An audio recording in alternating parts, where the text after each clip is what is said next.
Good afternoon. My name is David Boaz. I'm the Executive Vice President of the Cato Institute, and I want to welcome all of you here for our discussion debate today. When I moderate debates here at Cato, I sometimes feel that it's a little unfair. It's an improper term to call me the moderator because I usually have a pretty strong opinion about whatever is being debated. This time, though, I am sort of genuinely undecided. I'm eager to hear what both parties say. I think that feminism can mean different things. Anti-feminism can mean different things. And I'm looking forward to hearing what both of our debaters have to say. And I don't know if we were taking a vote right now on the question, does feminism discriminate against men? I'm not sure which side I would vote on. Maybe by the end of the hour or so, I will have a better sense. We're here to discuss a new book called Does Feminism Discriminate Against Men? It's out from Oxford University Press. This is the paperback. We have both paperbacks and cloth editions back outside the room, and there will be some upstairs when we're finished here. And the debaters in this book are Warren Farrell and James Sterba. A few years ago, we had Warren Farrell here at Cato to discuss a book of his at the time, and we tried very hard to get a feminist. Washington seems to have a lot of full-time paid feminists. We tried very hard to get one of them to come and respond to him, and we were unsuccessful. So we were delighted to have this additional opportunity when Farrell and Professor Sterba debated in this book, and unfortunately, this time Farrell, who lives in California, wasn't available to be here, but fortunately, we have a worthy debater, commenter, so we're going to have an interesting discussion here. The book looks at questions like, does feminism give a much-needed voice to women in a patriarchal world, or is the world not really patriarchal? Does feminism support equality in education and in the military? Or does it discriminate against men by ignoring such issues as male-only draft registration and boys lagging behind girls in school? Warren Farrell was a leader in both the early women's and current men's movements, and in the book he praises feminism for opening options for women, but criticizes it for demonizing men, distorting data, and undervaluing the family. In response, James Sterba, who is an acclaimed philosopher, maintains that the feminist movement gives a long-neglected voice to women in a male-dominated world, and that men are not an oppressed gender in today's America. The debate ranges from personal issues such as love, sex, dating, and rape, to systemic issues in the schools, the criminal justice system, the military, and the workplace. We will have a presentation from each of our participants and then a response from each, and then we'll open it up to questions and further discussion. So we're honored to have here with us today James Sterba, who is professor of philosophy at Notre Dame. He's published 24 books and over 150 articles. He's the past president of the North American Society for Social Philosophy, the Concerned Philosophers for Peace, and the International Association for Philosophy of Law and Social Philosophy American section. He's been a visiting professor of philosophy at several universities, including the University of Latvia back before the fall of the Soviet Empire. Our second speaker today will be Carrie Lukas, who is the Vice President for Policy and Economics at the Independent Women's Forum and the author of The Politically Incorrect Guide to Women, Sex, and Feminism. She has written articles that have appeared in the Washington Post and USA Today and other papers. She's testified before the House Ways and Means Subcommittee on Social Security, spoken at college campuses. Before joining IWF in 2003, Carrie worked on Capitol Hill as the senior domestic policy analyst for the House Republican Policy Committee chaired by Christopher Cox, and for the Cato Institute as a Social Security analyst. Let me start then by turning the podium over to Professor Sterba.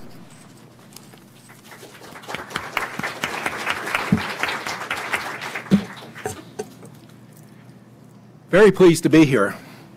Let me begin by saying something about my co-author, Warren Farrell, who can't be here today. Farrell started out his career as a defender of feminism. At that time, he was elected 3 times to the local board of NOW in New York City. Then, in the mid-1980s, Farrell had a change of heart and began speaking against and publishing books that were critical of feminism. Farrell's work constitutes a formidable challenge to feminism that needs to be addressed. His critique is broad and wide-ranging.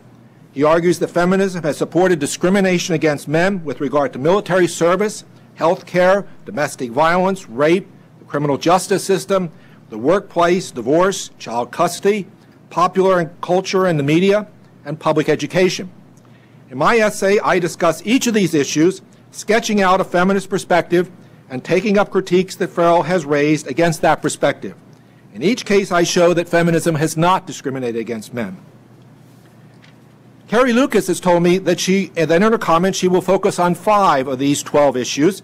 So in my introductory comments, due to time constraints, I too will focus on just those 5 issues and in the order that Carrie said she would discuss them. To make my case against Farrell as strong as it can be, I usually rely on Farrell's own sources of evidence, often showing how the evidence he cites at fundamental points in his arguments either does not establish or argues against his own anti-feminist conclusions. The first issue is that of rape in the criminal justice system. On this issue, Farrell challenges, as does Carrie in her published work, what was probably the largest scientific investigation ever undertaken on the subject of date rape. The study was done by Mary Coase for the National Institute for Mental Health. Coase concluded that 1 in 4 women experienced rape or attempted rape by the time they were in college. In his challenge, Farrell mistakes a question in Coase's study that measured sexual aggression with the 4 questions of her study that measured rape. He then criticizes one of Coase's 4 questions measuring rape, the one that asks whether you had sexual intercourse when you didn't want to because a man gave you alcohol or drugs. However, Coase points out that even if one didn't count affirmative answers to this question about intoxication, the incidence of rape or attempted rape would still be 1 in 5 instead of 1 in 4. Nor is it clear that we should want to exclude this question about intoxication from an assessment of rape. Harvard University, for example, maintains that rape, quote, includes intercourse with a person incapable of expressing unwillingness or who is prevented from resisting as a result of the intake of alcohol or other drugs, end of quote. Is such an understanding of rape objectionable? Farrell thinks that it is, and from her writings, I think Carrie does as well. And Farrell criticizes Harvard specifically for incorporating such a provision into its prohibition of rape. But if a man signed away his car or house while he was dead drunk, would we think that he appropriately consented? I don't think any court in the land would hold a man to such an agreement. So why should we assume that a woman consented to sexual intercourse under similar circumstances? Moreover, many states include just such a provision in their rape law. In these jurisdictions, an intoxicated person cannot legally consent to sexual intercourse. Farrell also objects to rape shield laws on the grounds that they are a flagrant violation of the right to due process and on the grounds that they violate the Equal Protection Clause of the 14th Amendment. But this is to misunderstand what these laws are attempting to do. As Farrell himself admits, rape is an underreported crime. According to the National Crime Victimization Survey, there were over 150,000 rapes or attempted rapes reported in the U.S. in 2002. It is further estimated that more than 3 times that number of rapes actually occur. Of those rapes that are reported, only a very small percentage ever make their way to trial. Only between 2 and 5% of reported rapes lead to conviction. One reason these percentages are so low is that irrelevant and prejudicial information about the rape victim's past history is still introduced as evidence in trials, and this has led to biased verdicts, which in turn has made rape victims more reluctant to have their cases tried and even to report their rapes to the authorities. The purpose of rape shield laws is to prevent just this sort of irrelevant and prejudicial evidence from being introduced in trials and thereby lead to more convictions in rape cases, which in turn would lead to more rape cases being brought to trial and more cases being reported to the authorities. Consider how irrelevant and prejudicial the blanket use of the past sexual history of the victim of rape has been. This history was used because it was assumed that if a woman had said yes to sex with other men in the past, That strongly suggested that she also said yes to her accused rapist. Employing this assumption in rape trials, however, unfairly restricts the sexual freedom of women. To eliminate this unfairness, we must rely primarily on evidence from the present sexual encounter to determine whether or not a woman has consented to sexual intercourse, and do the same for men as well. If both women and men are thus treated fairly in this regard, as rape shield laws purport to do, Farrell has no grounds for thinking that there will be any violation of their due process or equal protection rights in this regard. Farrell cites a study done at the U.S. Air Force Academy by Charles McDowell. He regards this study as, quote, the most shocking finding, end of quote, of his best-selling book, The Myth of Male Power. Unfortunately, the study is not in the public domain. Using the Freedom of Information Act, I obtained the study and discovered that Farrell had misrepresented the results of the study, and that the study itself is also questionable because it conflicts widely with available public data in ways detailed in the book. Farrell thinks, quote, the most important single change we can make, end of quote, to solve the problem of rape is, quote, to re-socialize women to take the initiative sexually, end of quote. Unfortunately, Farrell fails to recognize that forwardness by a woman in the current cultural environment can be understood by a man to be sufficient grounds to press her to go all the way, even if that is not her intention. And in a trial for rape, some judges and juries see it that way as well. Consider the recent Kobe Bryant rape case, in which the woman was forward enough to agree to go to his room and enter into consensual kissing with him, and then she claims, after things turned violent, she clearly indicated that she did not want to go on to intercourse. If this is what actually happened, we can see that her forwardness probably increased rather than decreased the chances that she would be raped, and it also decreased the likelihood that she would be able to defend herself legally against Bryant, assuming that he had raped her. In my essay, I go on to suggest some changes in the law that would actually reduce the high incidence of rape in our society. Second issue, men's studies programs. Farrell criticizes feminists for denying the need for men's studies programs on the grounds that, quote, history is men's studies, end of quote. However, what is meant by this claim is that the history that was taught at the time was simply the history of men, not the history of both women and men. Women were clearly left out of that history. Women's studies was thus proposed as a needed corrective. It would provide the missing history of women. Nevertheless, feminists never questioned the need for men's studies as a field that actually questions men's roles in society. In fact, it is really impossible to question women's roles without questioning men's roles. The lives of women and men are intimately related in society. If we really want to change the roles of women in society, you must also want to change the roles of men as well.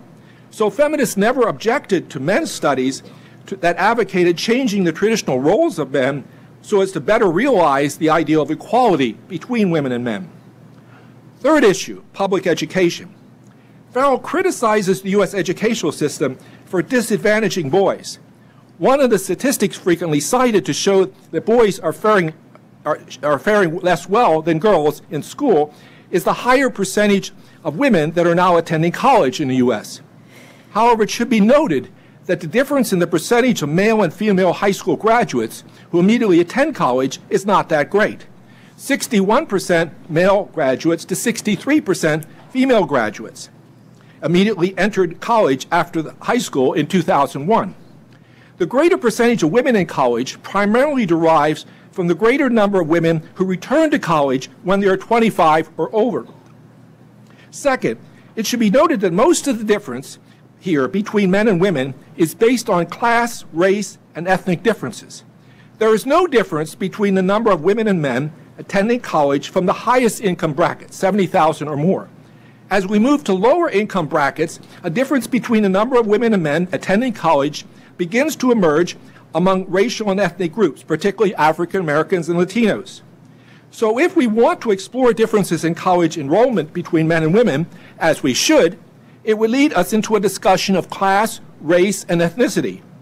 Unfortunately, opponents of feminism are usually not interested in discussing how class, race, and ethnicity interact with gender issues. Moreover, if we really thought that boys were being significantly disadvantaged in our educational system, we would need to explain how, when they become men, their supposed disadvantages are somehow neutralized, and they go on to occupy more of the advantaged roles and positions in the workplace and public life. Fourth issue, popular culture.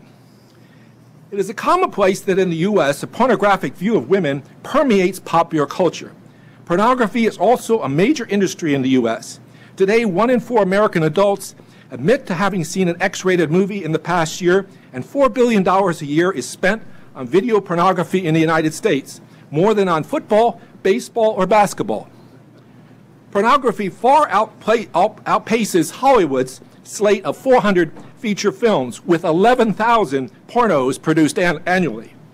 Total annual revenue estimates for adult film industry alone run from $5 billion to $10 billion. Not surprisingly, this pornographic industry has grown right with the expansion of the internet. Type XXX into Google and 231 million pages arise, more than double what it was just a year ago. In 2004 study found that pornographic sites are visited 3 times more often than Google, Yahoo, and MSN combined. One such website bills itself as the home of the asshole milkshake. It shows viewers a number of men anally penetrating a woman and then forcing her to drink the ejaculated semen extracted from her own anus. Another video on this website simulates vivid rape and murder scenes of women. According to Pamela Paul, author of Pornified, this website does not differ substantially in content or tone from vast numbers of other pornographic websites.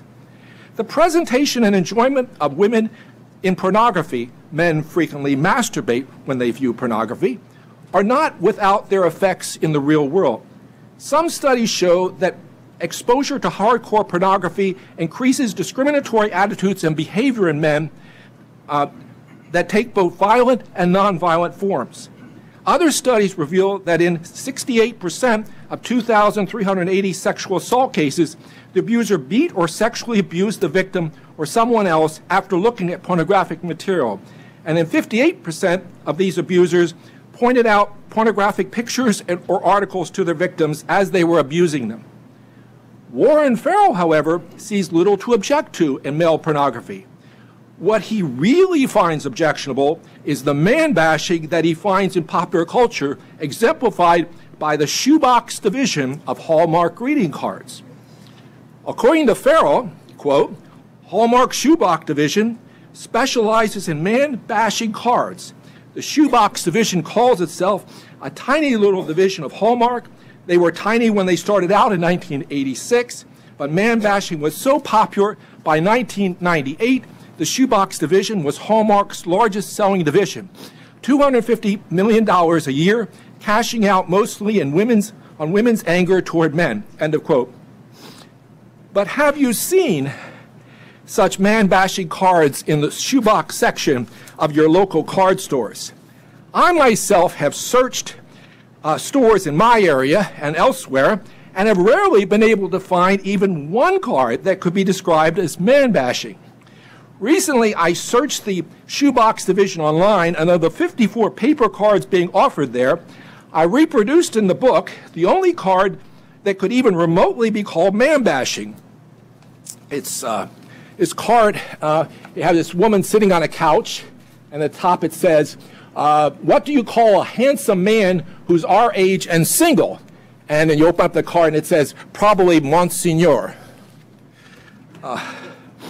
And even in this case, the main message seems to be just that all the good men are taken, hardly a particularly man-hating theme.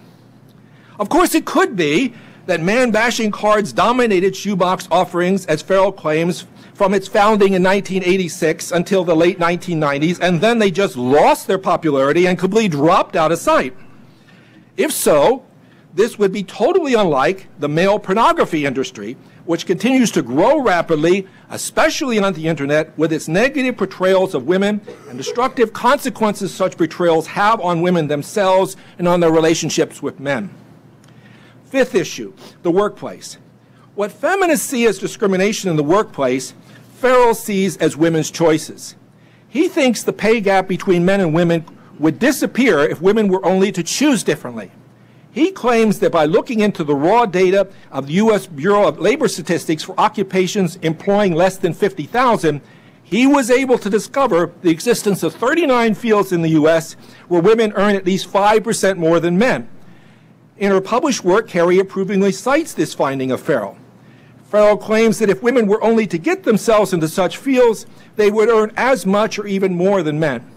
However, what Farrell fails to mention is that the study from which he extracted the 39 fields also contains 320 other fields where men do earn more, thus showing that men have better opportunities overall here.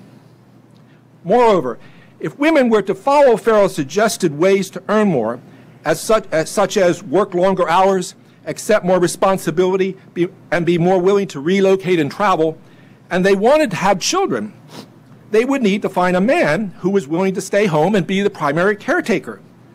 Are there men like that around? Farrell insists that there are, but in fact he misstates and distorts his own surveys of men's willingness to take on child care, as I show in the book. Farrell also claims that we could rid the workplace of the serious problem of sexual harassment if women were just to confront their harassers and tell them that they find their behavior offensive. As proof of this approach will work, Farrell cites a book by Sumrall and Taylor that he says contains the sexual harassment stories of 100 women. Farrell claims that every male harasser in these stories who was directly told that his behavior was offensive stopped immediately and apologized. Unfortunately, this is not what the stories in the book show. The book actually contains 76, not 100 stories, and in the 31 stories where the male harassers were made to understand that their behavior was wanted, only 6 of them apologized and stopped their behavior. Accordingly, this book provides evidence against, not for, the effectiveness of Farrell's remedy to the problem of sexual harassment. Nor is Farrell's solution to the pay gap of resocializing women and men so that both will be willing to take on their either the primary breadwinning role or the primary homemaker child carer role in their families, that great an option. Studies have shown that it is preferable to have the task of parenting and breadwinning more equally shared. Although it is theoretically possible for couples to be equitable when the roles of homemaker and breadwinner are kept separate, when couples organize their marriage into separate spheres, it is very difficult psychologically to separate the rhetoric about equality where they say they are equal in their separate spheres from reality where they still regard the breadwinning role as having the greater importance. Almost all the research in the U.S. on couples with separate spheres of influence finds that each partner does not share equal power. One study found that the partner who provides more income has more decision-making power, and the greater the difference in income, the more decision-making power the higher earning partner tends to have. A more promising alternative favored by feminists is to provide institutional support for parents that would make full-time or equal-time employment possible and attractive to both women and men. When heterosexual couples choose to have children, the social expectation is primarily that the women, not their male partners, adjust their employment outside the home to meet the child care and housekeeping obligations that the couples have inside the home. But that is not fair. The choices that are being made here are not being made under conditions of equal opportunity. There's a whole range of activities such as changing diapers, giving children baths, cleaning toilets, and washing dishes, activities that surely men have the same general ability as women to perform, yet the social expectation is that women should be doing these things. Pressured by such social expectations, men and women do not have the equal opportunity to develop their excellences both inside and outside the home. Accordingly, providing both women and men with the same real-world opportunities to have a career while at the same time allowing them to be significantly involved with the care of their children will help to create a truly equal opportunity world, one that does not exist at the present time, at least not in the U.S. So that's my introduction to the 5 issues of the book that Carrie said she would be commenting on. Now, along with everyone else, I am interested in hearing for the first time what Carrie's comments are. Afterward, I will do my best to respond briefly.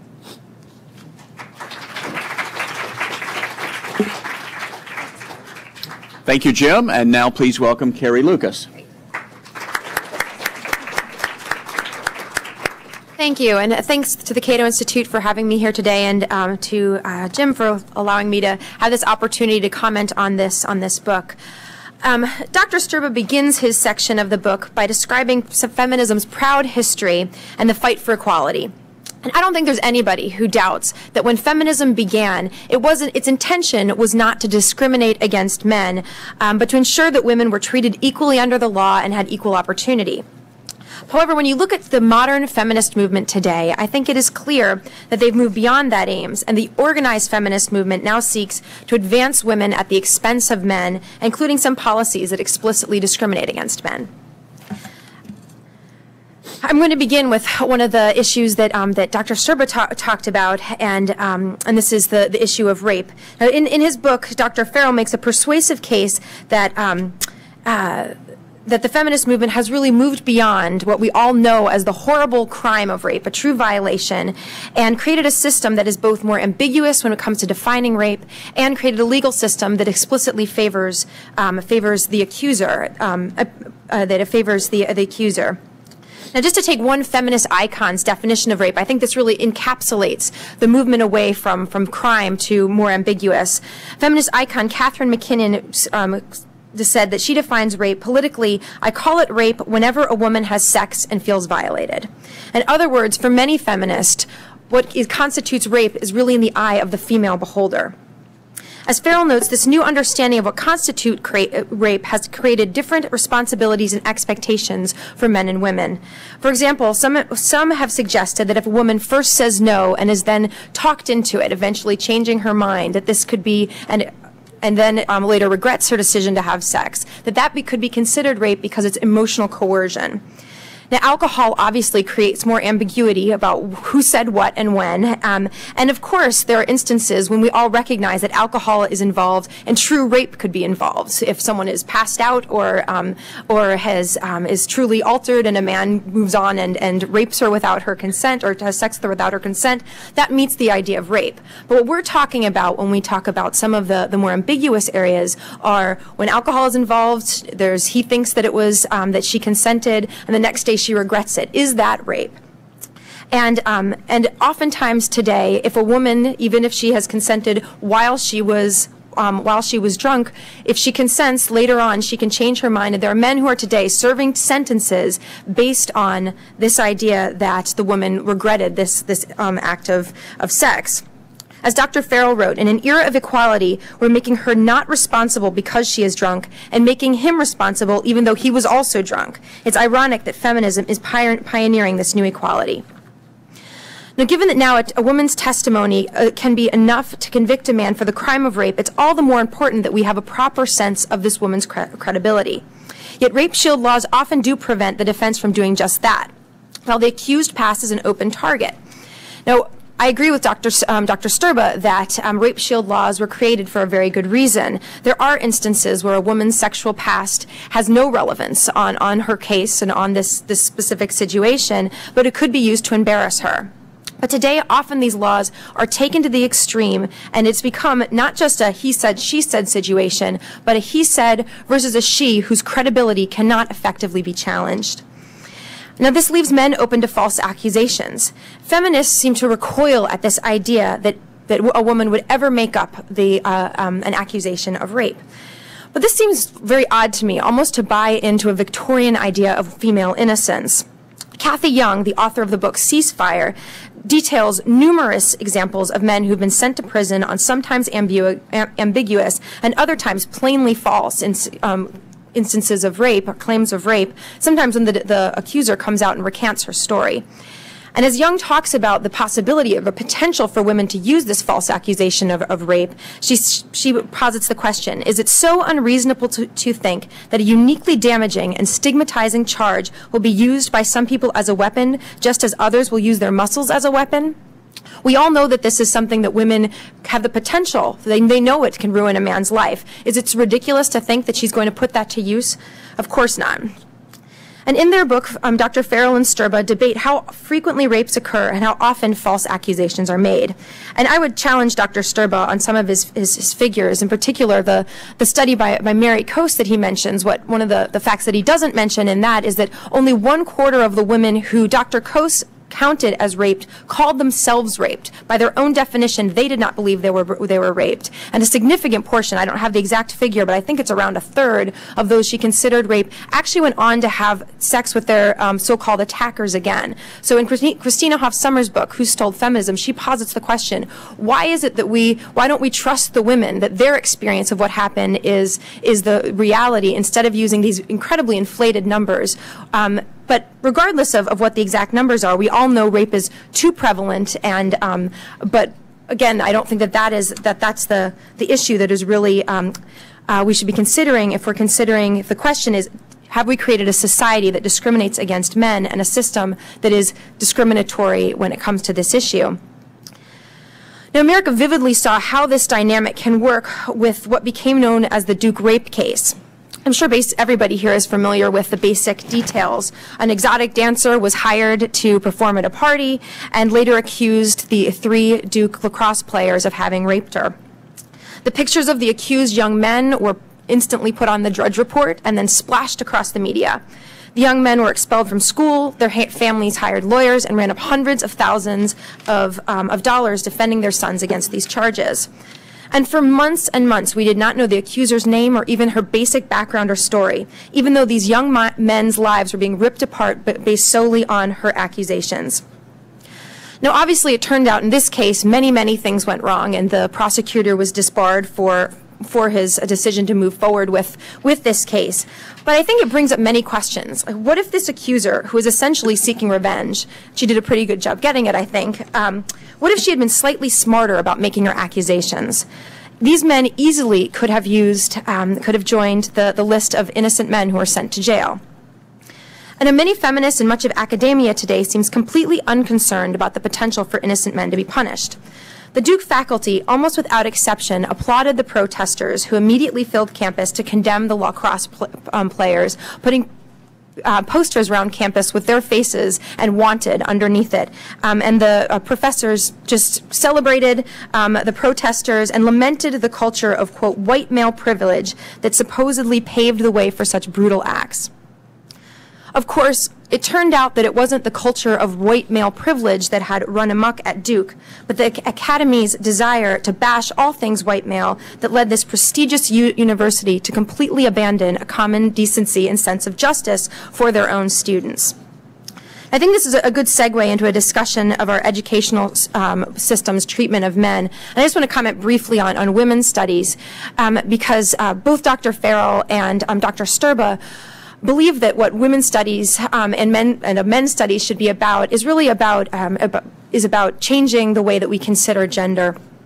And having looked at an awful lot of women's studies textbooks and having listened to a lot of what goes on in women's studies, it's not so much the problem I have with women's studies isn't that it discriminates against men, although it certainly does when you look at an entire discipline that has very few male majors and is essentially specifically for female students. It's really that I think that it is a political agenda. It is not a true exploration of or true academic inquiry, and in that way I think it's incredibly harmful to women. So that's why I hope that we move beyond women's studies and encourage our daughters to get back to studying things that are going to be relevant to the real world. First I want to, before I move on, I just quickly want to respond to Dr. Sterba's solution to some of the problems of, let me get back to rape for a second, I'm sorry. He mentions that he has a solution for trying to solve some of the ambiguities of rape. And he proposes, what that is he proposes creating a law to require that every first act of intercourse between an unmarried couple take place with a condom. Breaking this law would be punishable up to 3 months or by a fine. I think this is just a breathtaking vision of governments, how expansive, of expansive government and the government's role in regulating our lives. If I weren't familiar with other feminist vision for expanded government, I would be surprised that supposed liberals envision government having this much of a role in America's bedrooms. But moving on, back to the K through 12 education system, we're all familiar with some of the egregious data that shows on how boys are suffering in an education system, and I'll just mention a couple that Dr. Farrell offers. You know, boys age 5 to 12 are 60% more likely than girls to have to repeat at least one grade. Boys are 33% more likely than girls to drop out of high school, and I could go on. Now, if these outcomes aren't evidence of discrimination, then I think our government's response to it and society's response to it certainly is. When we have evidence that girls are falling behind in school, we quickly act and the government pours money into it. And when there's evidence of boys, we simply don't act. There's legislation called the Women's Educational Equity Act, and this every year there's several $1 million are appropriated, and there's no such comparable for boys. The Title IX is supposed to outlaw discrimination in education, but it is again mostly used as an opportunity to promote women, and often at the expense of men. When we talk about Title IX, athletics particularly comes to mind. To comply with Title IX, schools must have athletic participation that mirrors their level of their gender breakdown of their enrollment, or they must be able to demonstrate that they are meeting demand for athletics. But since the only surefire way to avoid a lawsuit is to make the numbers add up, many schools have been simply eliminating men's teams. Now, it's great for women to play sports, but it's absurd to think that exactly the same number of men and women want to engage in athletic participation.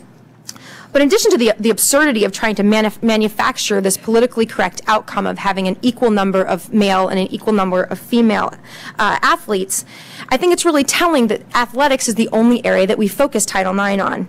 Women dominate other areas of extracurricular life. A Department of Education study of high schoolers detailed that girls are far more likely than boys to participate in the yearbook, in school plays, in newspapers, and academic club, and even in student council.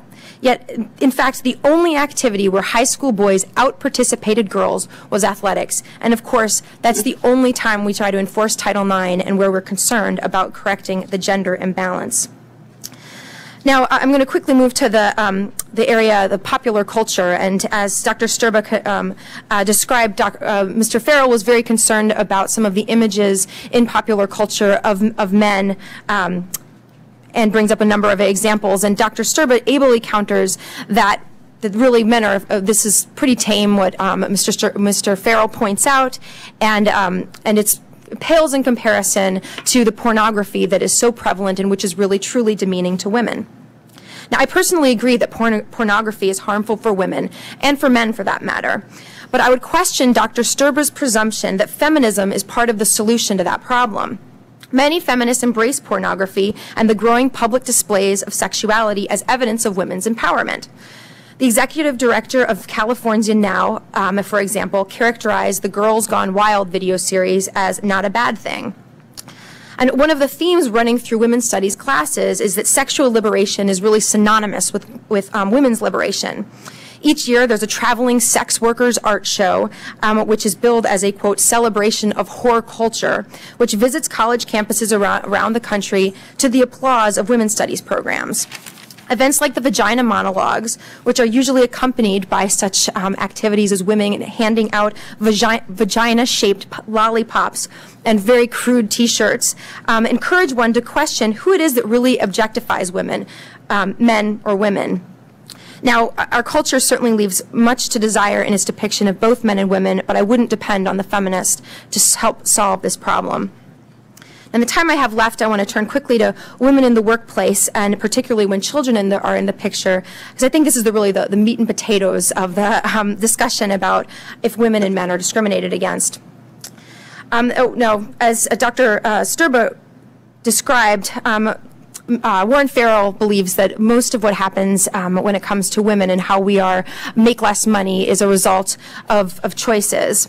And he believes that women have more options, that it is socially acceptable for women to stay home when we have children, and it's socially acceptable for us to go in the workforce, while men really have have one option, he believes, and that men are still overwhelmingly judged on how much money they make.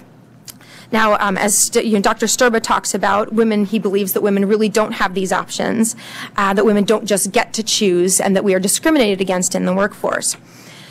And both share a similar vision of what has to happen. They both see men and women moving towards taking on more equal roles, both in the workplace and in in our family lives. They want men and women to pretty much equally take care of children and equally go out and earn money. And they talk about it in this term, transforming gender roles. It seems that they believe that any time there's an outcome doesn't come out where men and women are equally likely to do something, that it's evidence of discrimination, and it's just basically unfair. And I think this really exemplifies what I believe are the three flaws I would talk about, that I would highlight in the book and in their central debate. First, they assume that different outcomes are de facto evidence of discrimination. They ignore the role that biological differences between the sexes play. And three, they fail to distinguish between legal discrimination or discrimination caused by government policy and discrimination that comes in the form of social expectations. When it comes to assessing women and men's roles in society, Dr. Sterba seems to assume that, that the fact that women continue to take on the lion's share of responsibilities for raising children as evidence of discrimination. But just because women make different choices doesn't mean we're being discriminated against. And in particular, we need to really pay attention and consider the role that biology plays in our decision-making progress. And it's not just the obvious that we women are the ones who bear children and can nurse our babies, but we have different chemical makeups that affect how we experience caring for children. In her book, The Female Brain, Dr. Luann Byzantine, I hope I'm pronouncing that right, but she details how women's brains change during the process of pregnancy in order to make us not only better parents and more in tune to our baby's needs, but in order to make the process of parenting more rewarding. Women release pleasure-producing hormones and chemicals when we are close to and handle babies. Fathers do too, but not nearly as much as women do. Of course, some of women's tendencies to assume the primary caregiver role is certainly due to social customs and the way we're raised, but it seems to me the height of hubris to dismiss our instincts and try to use the power of the state to reshape the world to fit our image of equality. We should never expect there to be truly equal outcomes as long as we have different preferences, and to try to do so would make us much worse off. If one person likes potato chips and another prefers pretzels, it's ridiculous for us to try to make sure that each has an equal share of each snack. Now, most feminists would protest that this isn't a potato chip pretzel situation, that women are eating the proverbial spinach by doing childcare, while men are enjoying the steak by wielding all sorts of power in the boardrooms of America. But ultimately, I think the value judgment that spending time raising children is worse or somehow less valuable or important than spending time at work is subjective and reeks of misogyny. It is as if many feminists are ashamed of what I would consider some of womenkind's most prized attributes and instincts. Women's studies class often complain about male ways of thinking and that men place so much value on money and conquest and power, and yet this is exactly the attitude that they assume when they suppose that all housewives long to be CEOs or should want to. Now, Dr. Sterba wants us to create a host of government-provided support so that women can more easily balance work and family life, and he suggests that men and women would be equally likely to use these, which is just fantasy. And just quickly, there's great cost to these government programs. Obviously, taxpayer dollars would be required for daycare centers and mandatory laws that require that we have paid maternity leave, create costs for businesses and would decrease job opportunities. But also, I think that what this really does is it creates a favoritism towards one set of choices over the other. My choice to stay home and raise my children would be effectively penalized. Now, finally, when we talk about discrimination, I think it's important to separate out this discrimination that is legal or created by policies, and another class of discrimination, which is kind of societal pressures and our societal expectations. And the feminists seem to want to correct what they see as societal discrimination, the fact that women voluntarily or due to our parents or whomever encouraging us to tend children and accept lower paid positions. But they want to replace it with what I would consider a far more egregious form of discrimination, which is through government policy. And I'll just throw out there the example of comparable worth. This is many feminists advocate that the messy marketplace undervalues the role of women and overvalues the role of men, and so want a panel of experts to come out and decide what each profession would be paid. And undoubtedly, what this feminist expert panel would find is that the coal miners and the men working in sanitation and truck drivers are being overpaid while child care workers are being underpaid. I think this is the wrong direction. And is really the root of how feminism has become a movement that oftentimes discriminates against men. Thank you. Sorry, I went over. Thank you, Carrie. I'm going to have to ask one of our lawyers whether it's legal under FCC rules for us to actually broadcast this forum on our website. Now we're going to take a few minutes for a response from Professor Sterba.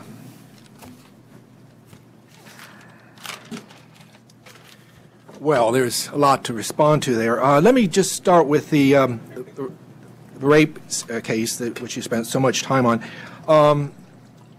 We're not talking about enforcing McKinnon's definition of rape here. We're talking about the legal definition of rape and whether we should still maintain that legal definition or whether we should weaken it by removing, say, the intoxication requirement.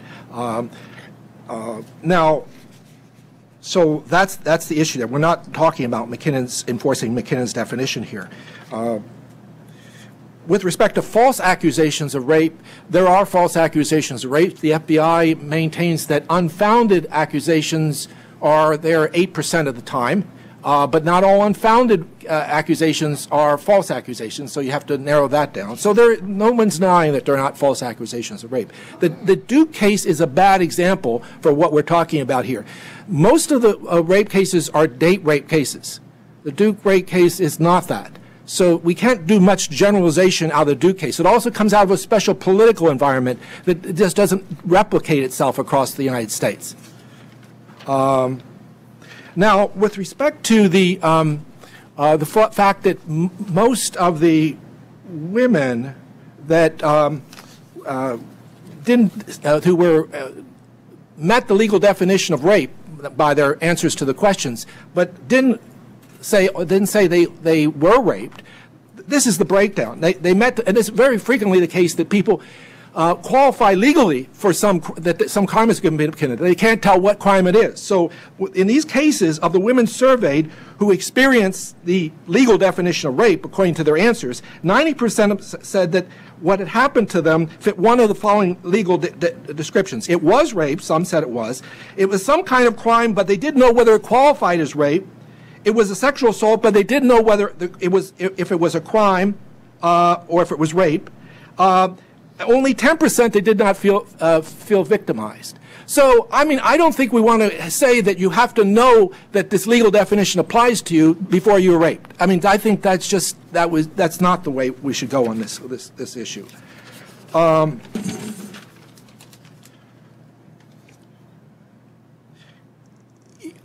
Yeah, girls are doing better, women are doing better in education than boys in certain ways, but boys are actually improving too. So what happens here is the fact that girls are doing better, moving forward at a faster rate than boys, that becomes negative evidence about boys' progress. So one of the interesting figures here is, and this would figure into boys, juvenile crime is down to two-thirds of what was in 2005 to 1994. So there's lots of places, and more boys are entering college now than before. But girls are entering at a higher rate. So the success of girls becomes a negative factor here when it really shouldn't. On pornography, no one should be condemning all of pornography here. Pornography based on equality is fine. Pornography that isn't based on equality is not fine. I mean, here's Catherine McKinnon again. That's a pretty good way of thinking about it. So the pornography I cited on the website, that was not based on equality between the sexes. Women were clearly being degraded and humiliated. That's the kind of pornography we want to be against. And it isn't clear exactly how to go against it. No one's saying, we'll just prohibit it legally. No. A very interesting study by Paul. She's not claiming that's the way to go. There's ways to sort of undercut that pornography without legally penalizing it.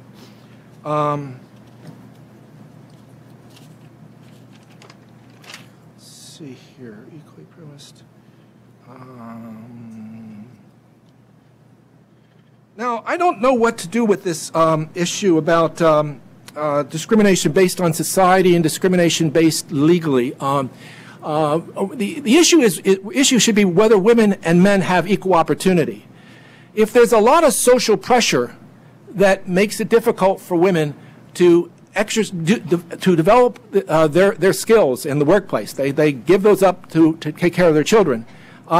This is not equal opportunity. It may be coming out of social circumstances, culture, but it is something we need to worry about. And the question is, are we doing anything to try to give women the same opportunities? And also men.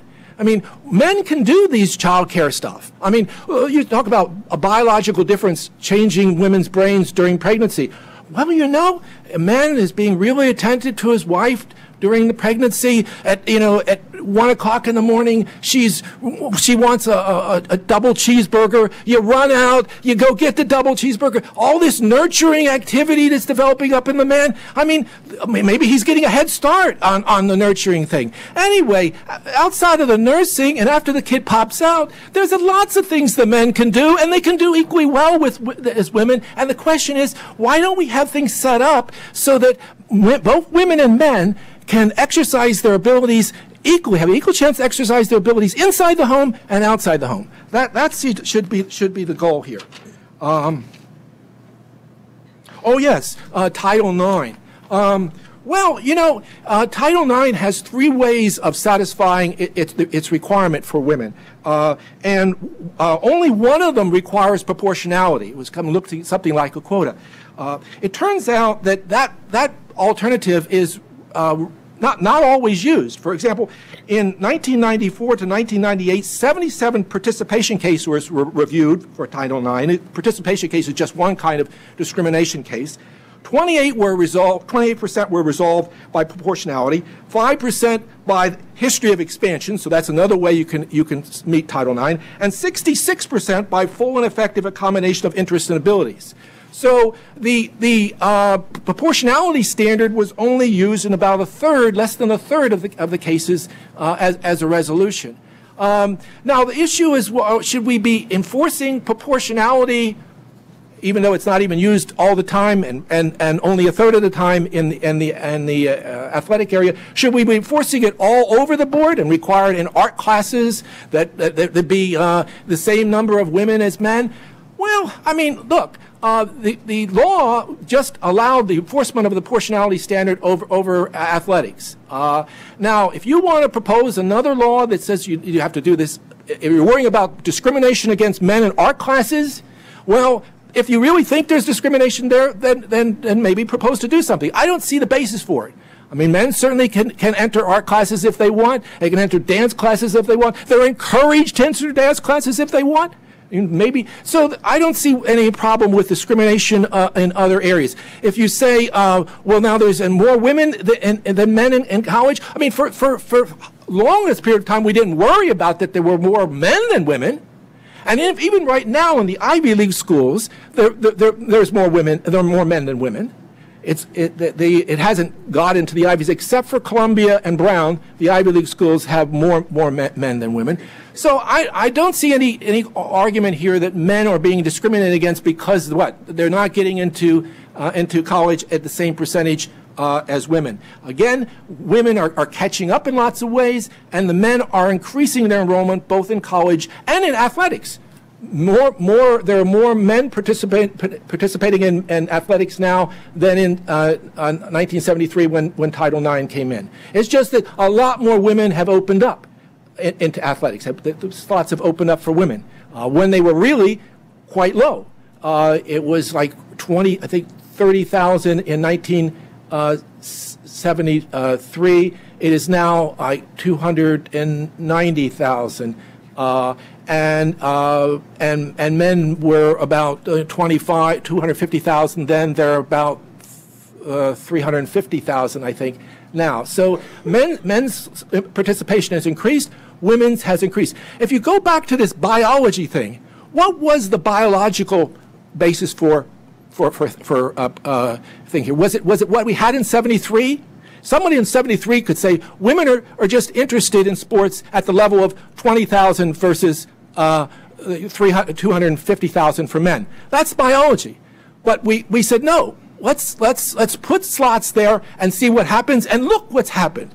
You know, in college, it's a 500% increase. In high school, it's a 900% increase. Where's the limit here if we just open the doors?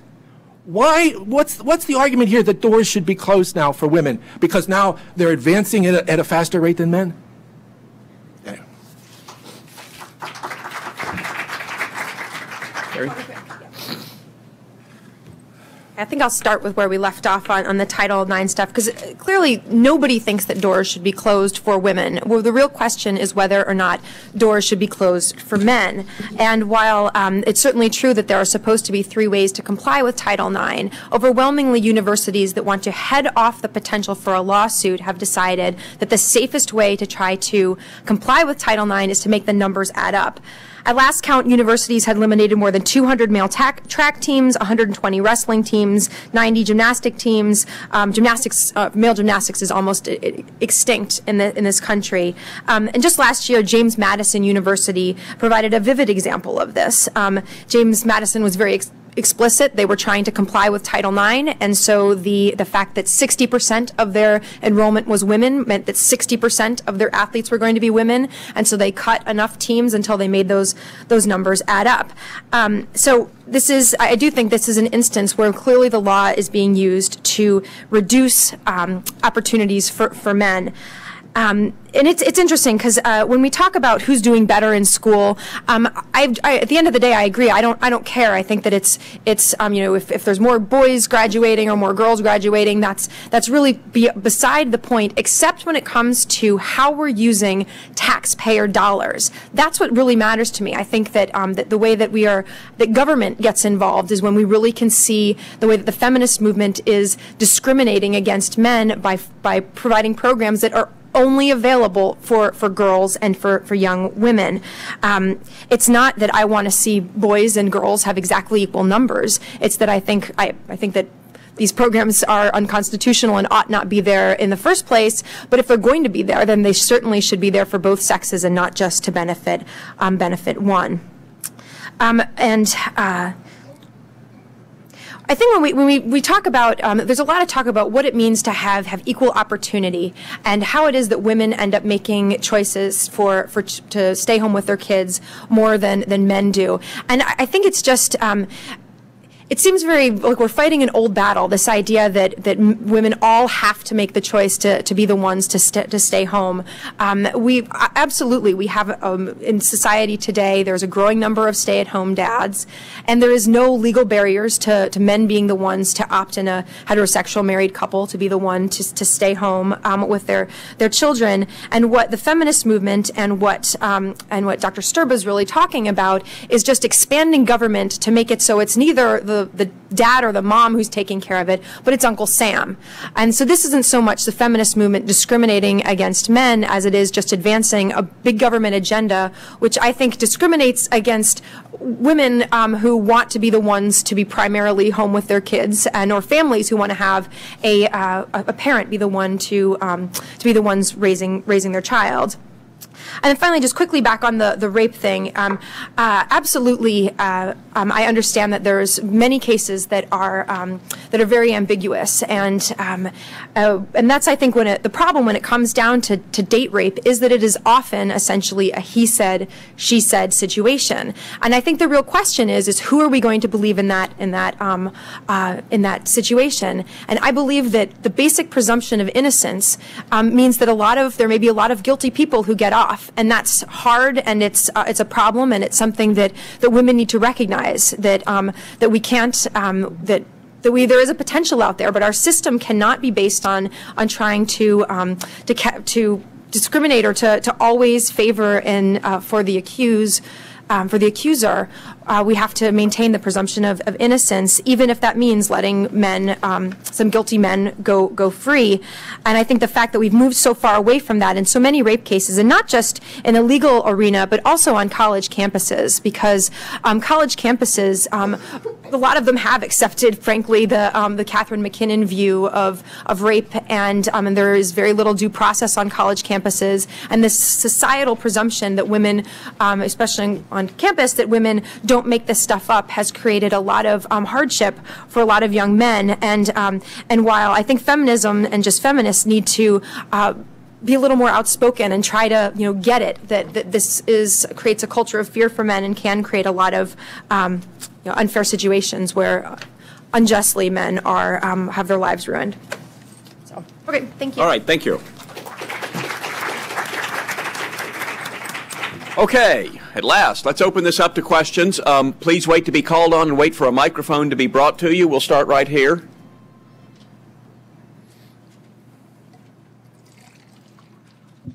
Thank you. My name is Jenny. I am a senior at the University of Minnesota, and I am actually a gender, women, and sexuality studies major. So one of the things that I would like to address here is sort of the ambiguity that you guys both used when you spoke of the feminist movement in general. Being a major and having some professional experience in women's rights and in women in the political process, I think that I can safely say that I'm in touch with where the feminist movement is today. The title of my major, I think, speaks largely to the move away from a women-only stance to a more, let's talk about gender issues, let's talk about sexuality issues, let's talk about equality issues. And in that way, I think that it does, at least in my academic experience, very much address inequalities based on gender, not just inequalities based on your femaleness or your maleness. Talks about gender. We need a question. My question is to Ms. Lukas, when you were speaking about the rape response system, you very largely implied a sense of responsibility or a sense of guilt on the part of the female. Why was she doing this at this time? What about her sexual past? Why did she go home with that guy? And sort of implying, in my mind, a fault to that person. When in fact, 80–90% of rapes go unresponded to, and of those, less than 10% even make it to trial. How do you, I guess, in your response to that issue, account for the societal automatic blame of women, and how do you, I guess, justify blaming women for their own sexual assaults? I totally disagree with the premise of that question. I never said that women are at fault for putting themselves in situation and that they should be blamed for their sexual assault. What I said was that there has to be a presumption of innocence in our system, that there has to be some defense for the accused. And as I said, that means that there's going to be some guilty men who are rapists who get off. And that's a horrible thing, but it is a basic idea that there has to be some protections for the right of the accused. And I do think I would absolutely, a woman is not at all to blame for her own sexual assault, but women also need to be smart about things. I think that there has been, when we talk about what the solutions are to clearing up rape, I think that women have to educate themselves and become aware aware of the fact that putting themselves in bad situations can make themselves more vulnerable. It is, and that's, I think that there has been a real step away from this idea that women have that there is that there's no we aren't supposed to be almost smart about it, that we can that we aren't supposed to think through situations that can make us more vulnerable. And by no means, by making yourself more vulnerable, does that mean someone has a right to rape you, but it does increase the potential that for you to be raped. And that's something that our culture needs to talk about, and that I've got 2 daughters, and it's something that I'm going to make sure that they're aware of so that they don't put themselves in bad situations. And that's not a blame the victim, that's an educating women. I think it's a very pro-women conversation to have. Jim? What you have to keep in mind here is that we all believe in the presumption of innocence. The problem is with rape, it's one of the least crimes of which there's least conviction rates. Only 2 to 5% of reported rapes lead to conviction. That's very unlike other crimes. So what we are facing is how to get more conviction rates, a higher conviction rate, to make it just like other crimes. And so that you get a real enforcement against rape in a way we don't have, which we have with respect to other crimes. So that's why something needs to be done here.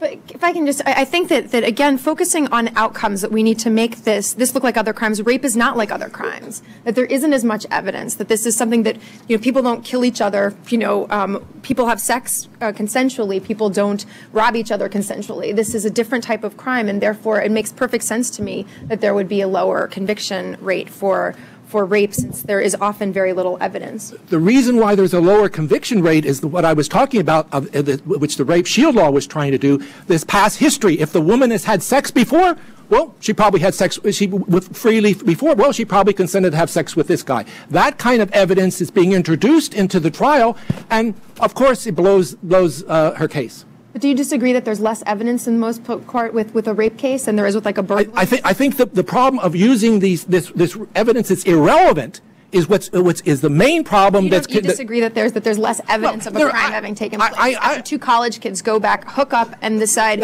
who is it who. That's why I was proposing, and you objected. It was actually coming from someone else, that we have another site. We have to have a degree of crimes here.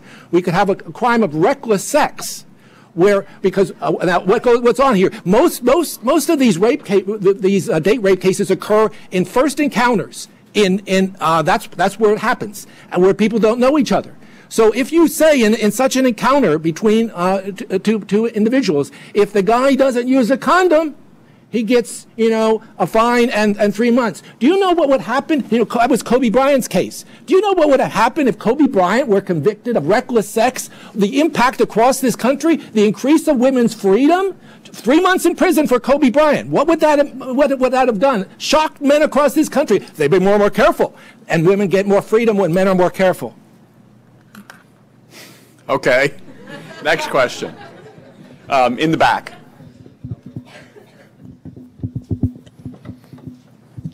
Hi, I'm Carrie Pickett. I'm with the Men's Health Network. In regards to family courts, Dr. Sterba, it seems that this was really not addressed, and that the feminism has essentially, the ideology has taken over the family courts, that men are the men's needs for seeing their children, custodial issues, they never really are considered. Unfair alimony laws, not being considered in ways of the financial successes of women, as well as paternity fraud. Why aren't these issues being addressed in regards to the feminist ideology that are entering our family courts right now?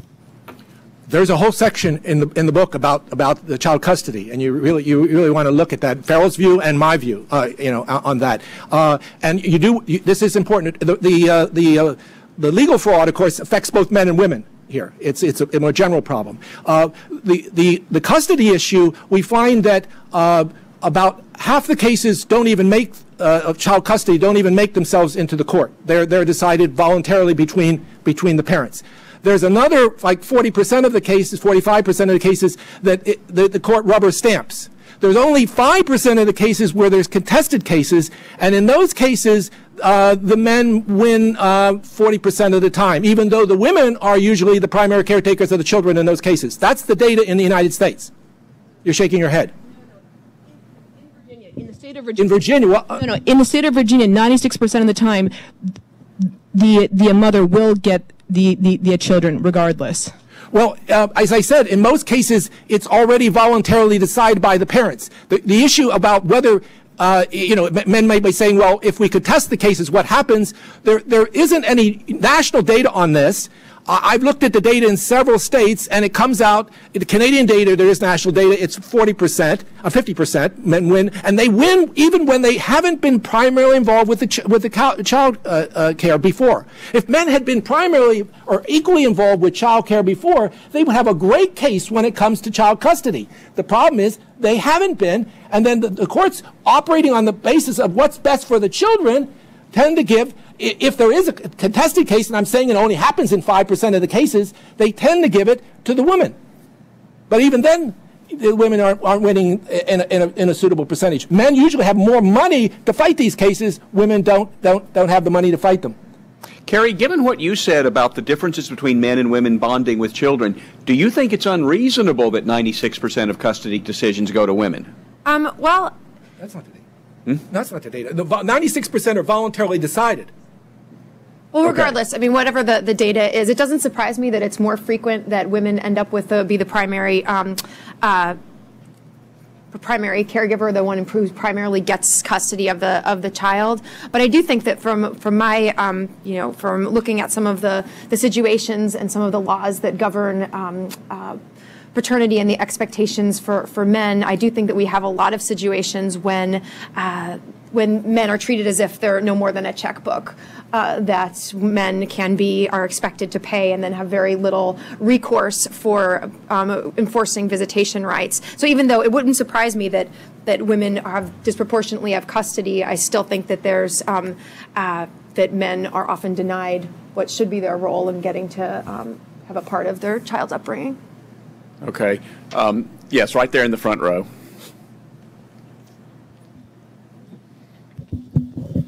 Yeah, I would say in society in the divorce situation, you have a situation where 66% of the women are the ones that say, I'm out of here.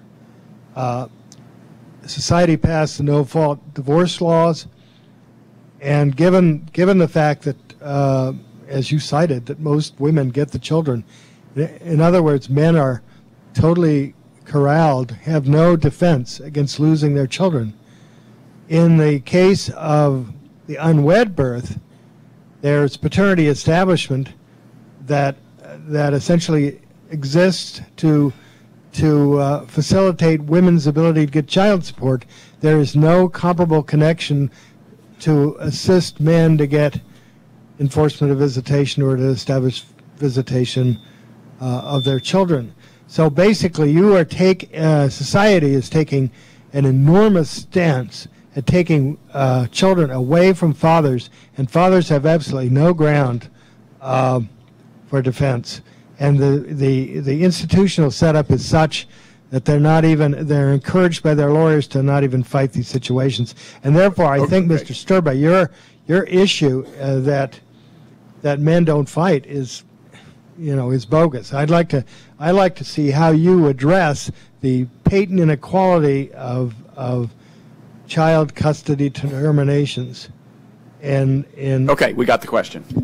Again, as I said, 95% of the cases are settled outside the court. And if you're saying, well, they're just settled on the basis of what happens in the court, well, men are not doing badly in the court contested cases. And you're winning a considerable number of the cases. Now, it is true that men are getting more custody awards or more dual custody awards now than before. Maybe this is partly the men have been more involved in the raising of their children, and they can make a better case. Or maybe they're just interested in doing that. So that's there. But the fact that they're freely agreeing to it in 95% of the cases doesn't seem to me to show that there's any kind of discrimination there. Now, in the paternity case, now this would be, yes, a man gets a woman pregnant, and then he can be they're not married, and he can have to pay up to age 18 to support of the child, and we think, that's a burden. But suppose the man gets the woman pregnant, man takes the child, and raises it, then the woman has to pay up to 18 years for support of that child. It's just it doesn't happen that way frequently. But if the man wanted to raise the child, then the woman would have a paternity case against her for the raising of that child, just the same the way the man would. Right here. Wait a second. I probably am loud enough. I want to ask a question to Dr. Sterba. In the heinous crime of not using a condom, how do you determine guilt and innocence? How do you adjudicate it? Are they both guilty? Or wait a minute, I've got a second part to the question. You want to criminalize reckless sex? Criminalize. Does this have to include intercourse, or can you criminalize hanky-panky? See, one of the problems here, again, why the enforcement rate is so low on rape, is again the difficulty in proving it, and also this introducing the past sexual experience of the woman as evidence that she must have consented in this case. So the question is how to get some wedge on this. Now the issue is it is a crime that the man not wearing the condom would be guilty of. Now he could have a defense. The defense is that he has overwhelming evidence that the woman freely consented. Of course, if that was the case, she really did freely. She's probably not going to raise the issue in the first place with him, so there won't be any charge here. And of course, what would have to happen on campus is the men would have to save those condoms in a book somewhere, and then it would be. But that's fine. That's fine. The other thing, the person that proposed this was a lawyer, a woman lawyer in a law review. She said, look, there is sexually transmitted diseases are a big problem. The use of the condom here would actually help on that. We know the United States vis-a-vis Europe has a real problem with sexually transmitted diseases, and it has a lot to do with insufficient use of condoms in the United States. So, okay, in the back there, Jermaine. Good afternoon. My name is Jermaine Lardon. I'm an intern here. Hold the mic up. I'm sorry? No. Talk into the mic. I'm almost hesitant to ask this question because I don't want to be the porn guy. But it seems particularly relevant in the sense that all this sort of, really explicit and really unequal porn that we're seeing today, you wouldn't have seen 50 years ago. Yet that corresponds to, more equality and more opportunity for women. So if porn is so harmful, then how do those two things go together? And the second part of that question is, if there is no real causal or empirical evidence that links pornography to, inequality with women, why should I care about anything else that other people are doing in the privacy of their own homes? Whether it be, who takes care of the children and who goes to work, whether it be what kind of, websites they go to. What takes these things from the realm of being personal choices to being societal issues that government needs to get involved in? Well, I think your first point is for me. I think your first question was we're seeing greater equality for women at the same time as an explosion of pornography. Oh, is that explosion of pornography? Well, I don't think these things go together. I mean, just as the fact that you have no-fault divorce, that was not a feminist project. That was ongoing before, the lawyers wanted to do this. So no-fault divorce is not really helping women out all that much. So I think pornography and the women's movement are not running together. Remember, the pornography is mostly consumed by men here. And so this, again, it's not running together. Now, there is evidence of it being harmful. You ought to read this book by Paul Pornified. I mean, men are getting addicted in various ways to pornography. Women who have relationships with men who are spending a lot of time in pornography feel that this is really, it's like having a woman on the side. And they don't like this, and it really affects the men's interest in their own primary women now. So it really is a problem. Now, exactly how to deal with it, I mean, we're not saying let's have laws banning hardcore pornography. What you might do is do something like the Campaign Against Smoking. Which has, one of the things I think we are doing better than Europe, one of the few things we're doing better in Europe, is we have reduced the level of smoking in this society by the way we restrict advertising on it and also have counter messages coming out there. And I think we could think about doing something analogous. You know, do you realize this pornography is undercutting equality between men and women? I mean, you could manage in some creative, get your Wall Street people working on this, you know, ads that will make us see that pornography can be harmful, and then we'll shy away from it. Actually, just to comment quickly, you know, I think that I agree that I think that pornography is a problem. It's I think government, even something as you know, relatively tame as a government-funded ad campaign against it is inappropriate. But again, I think that thinking about the feminist movement's role in this, I do think that the feminist movement has a role to play in having these conversations, but also encouraging women to be aware of how men and women are harmed by it. And in general, I think the feminist movement is applauding. If you look at what goes on in women's studies programs, it is not at all that they are talk about the problems of pornography. They're much more sympathetic to it. So I think that feminism needs to have a real new focus when it comes to talking about pornography and women's sexuality in general, if they want to help women. Right there.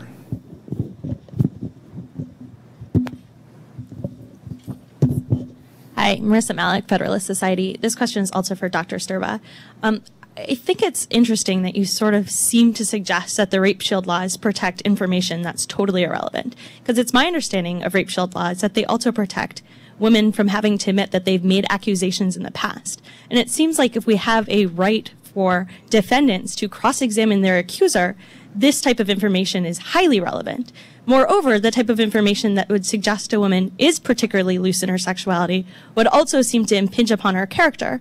And if we have a justice system that really is based on innocent until proven guilty, this type of information is highly relevant. So my question to you is, sir, why should we actually, when we're living in a society where it is unfortunate that women do not report rape cases, but why should we actually take our justice system and lessen it in order to respond to that unfortunate circumstance? In the case of that there have been previous false accusations of rape, that is relevant. So that the rape shield law, and actually the rape shield laws are not very good in the country in different states. They're not very strong. So we got, you know, they really let a lot in that they shouldn't. So it's just a growing a movement to try to protect women here, but which it really hasn't got much teeth in it right now. But in any case, they wouldn't eliminate false accusations of rape. Now you're going to do this loose character. Well, what does that mean? Well, she's had sex with other men before. All right, and so that means that she's likely to have voluntarily had sex. Well, then you're back in the soup again, and then women don't have freedom here to have, on this case, to decide whether to have sex. So they've had sex with a few men before. Now they're game. They're open targets by the law. Now, I don't want that. I think that's horrible. I think we have to do something about it. The enforcement of rape is very low. Compared to other crimes, there's things that we can do to fix this up so that women feel freer in this regard. We need to do this to have equality between men and women. I will entertain a hostile question for my good friend Carrie Lukas. All right, in the back. Beatrice Maillet, I'm just puzzled in your statement about how you label the feminist movement in a very extreme way. I'm a feminist, but I also very strongly believe that men needs to be involved in all types of action that we do for a better, equal society.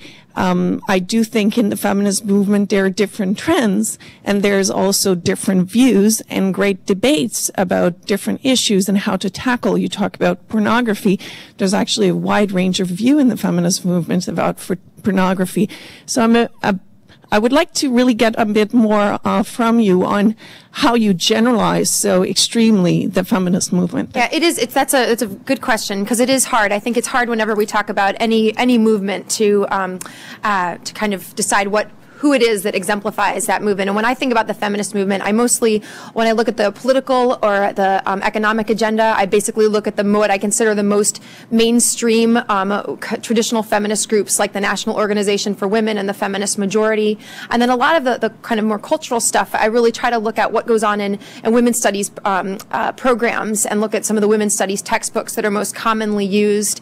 And that's where I think some of the most interesting stuff on sexuality is. And I know that there's a lot of feminists out there who are concerned about pornography, but I do think that when you look at a lot of what goes on in women's studies, it is this idea that women's sexuality, that when women are out there, whether it's on a Girls Gone Wild video, that they do seem to be much more they never talk about any of the costs and consequences of kind of the increased sexualization of our culture.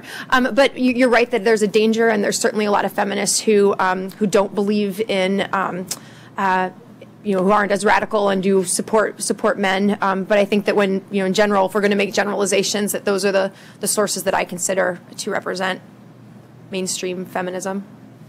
Okay, with that, I'm going to call this to a close. I want to thank Carrie Lukas and Jim Sterba for being here with us. The book is Does Feminism Discriminate Against Men? There are copies out there, and there's also lunch outside. Thanks for coming. It was good. It was good.